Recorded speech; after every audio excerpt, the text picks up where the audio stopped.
Alright, where's the scene? So really quick, I'll show you in this video I created this render. So it's not too much of a long video, so let me just jump straight into it and see how it's done. Alright, so let me just run through this real quick so you can see the workflow and the different stages I go through to create one of these images. So starting with the actual file import, so I imported a second one because I can't just switch off the materials. So this is the model itself imported. I already have the camera angle set up and the lighting, so I'll go over that as we get further down. But just for reference, using a 35mm camera lens and the morning and afternoon cloudy 7, right? So once I imported the model, started doing the texturing. So all the texturing are done using Magascans textures, except for this grass here. This is just like the basic grass itself, right? So first thing I do is I bring in the model, I texture it, and I put this grass texture on the background. So once that texturing is done, I start moving, just adding some of the assets. So I have the car, and then I started painting the grass around the actual yard itself. Now I don't really bother to go out where I can't see. If there is a reflection that I know would be important, I would do that part of it, but I don't really go to model or place assets further out than not really in the view of the reflections or the camera itself. So once we get done with the driveway, I started working on some of the plants itself, right? So I think this was the only thing, looking back at the image, I would have changed these plants itself. I really not really a big fan of it, but you know what, it's already there, right? So I wanted to add a rock to the front here as a little feature, so I found this nice little rock from the Magascans library itself, and then started to scatter some shrubs around the rock itself.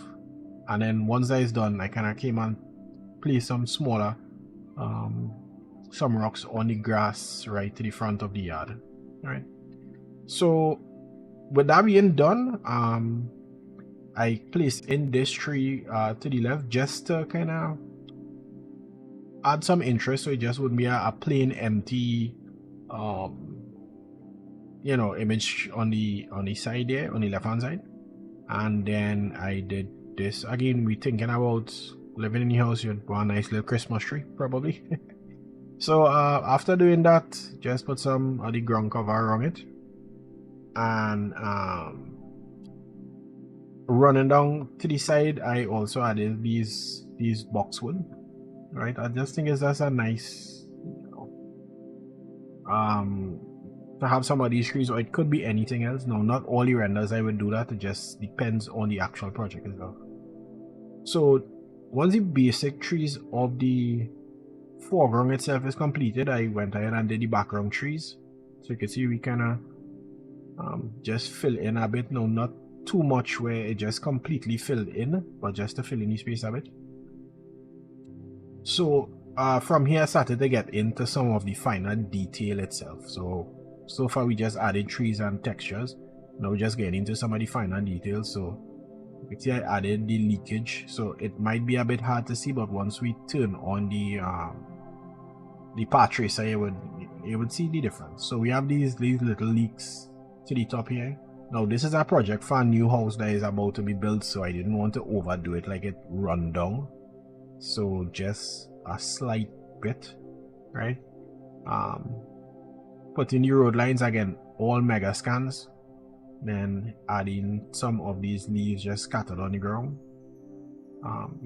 This one is a really fine detail, you can hardly see it. This is some debris to the front right here. And then I went ahead and I did the inside light. Now it'll be really hard to see without the path tracer on, so let me turn it on. So you can see this is where we are so far, right? So as we turn on the lights on the inside, and then we turn on these outside lights. Now for the outside lights, I added this area light right to the face here just to add a bit more light inside, because I didn't want to increase the exposure to overexpose everything, but I still wanted here to be a bit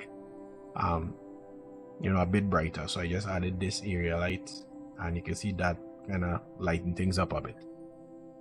So this is everything for the actual scene itself. So if we kind of look at the settings for the camera itself, on the weather, I turned up the weather in a bit just to get a bit of reflections on the ground. I kind of like that. It adds a bit more detail to the scene.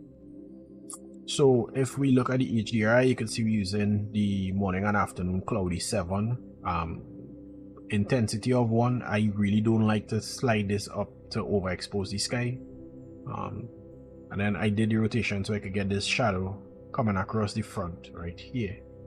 All right, so we have a sun intensity of 1 and the sun size of 5.72, and this is just so you would get a nice blue as the shadow get further away from the contact point. So you can see as we have the contact point right here, it's a sharp shadow, and then it blurs as it goes off. So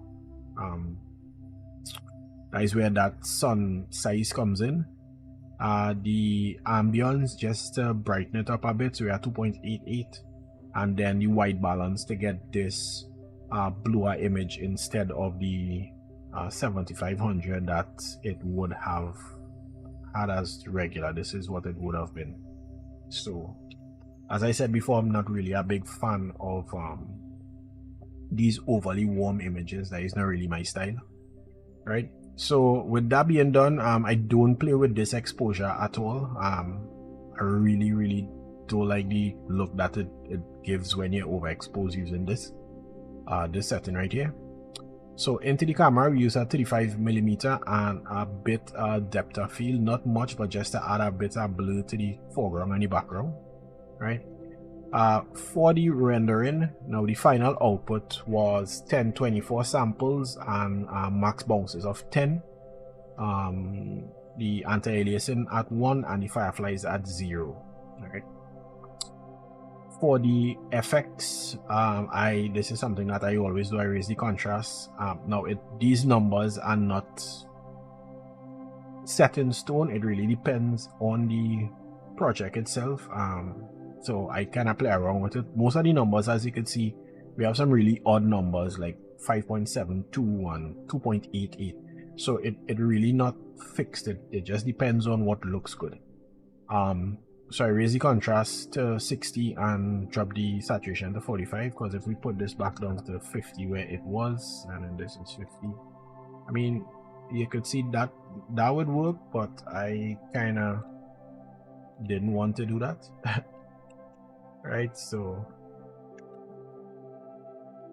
so yeah, we had adjust that back after. So it was what? It was 60 and 45, yeah. And then the final output was just a 4K image. So yeah, this is just a quick breakdown of the workflow that I go through to create these images. Alright, so there you have it. It wasn't too much of a long video, but that would be the process that I go through while creating these renders. Hope you all enjoyed the video. If you have any questions, don't forget to leave a comment below. Like and subscribe to the channel, so you'll be notified when I drop more videos. Until next time, peace.